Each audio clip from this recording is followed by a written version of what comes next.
ഞങ്ങളിന്നലെ വൈകിട്ട് പോച്ചയൊക്കെ വൃത്തിയാക്കാൻ വേണ്ടി മുറ്റത്തിറങ്ങിയപ്പോൾ കണ്ട ഒരു ചെടിയാട്ടോ ഇത്. ഇതിൻ്റെ പേര് തഴുതാമ എന്നാട്ടോ ഉമ്മ പറഞ്ഞത്. ഇതെന്തോ ഔഷധ സസ്യമാണെന്നാണ് പറഞ്ഞത്. ഇതിനെ പറ്റി നമുക്ക് ഉമ്മാർത്ത് ഞാൻ ചോദിച്ചു നോക്കി കേട്ടോ.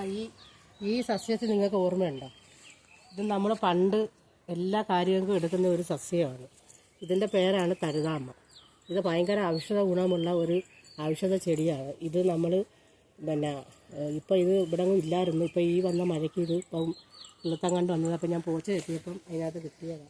പിന്നെ ഇത് നമ്മൾ ഒത്തിരിയൊക്കെ പറിച്ച് കൊണ്ടുവന്നതിൻ്റെ ഇലയൊക്കെ പറിച്ചെടുത്ത് നല്ല വൃത്തിയായിട്ട് കഴുകിയെടുത്ത് നമ്മൾ ചീരയൊക്കെ തോരൻ വെക്കുന്നതൊക്കെ തോരൻ വെച്ച് കഴിച്ചാൽ അടിപൊളി ടേസ്റ്റ്, നമ്മുടെ ശരീരത്തിന് നല്ല ഗുണവുമുള്ള ഒരു സസ്യമാണിത്. ഞാനും ആദ്യമായിട്ടാട്ടോ ഇതിൻ്റെ യൂസൊക്കെ കേൾക്കുന്നത്. എന്തായാലും നിങ്ങളും കിട്ടുകയാണെങ്കിൽ ഒന്ന് ട്രൈ ചെയ്ത് നോക്കി. അപ്പോൾ ചേട്ടാ.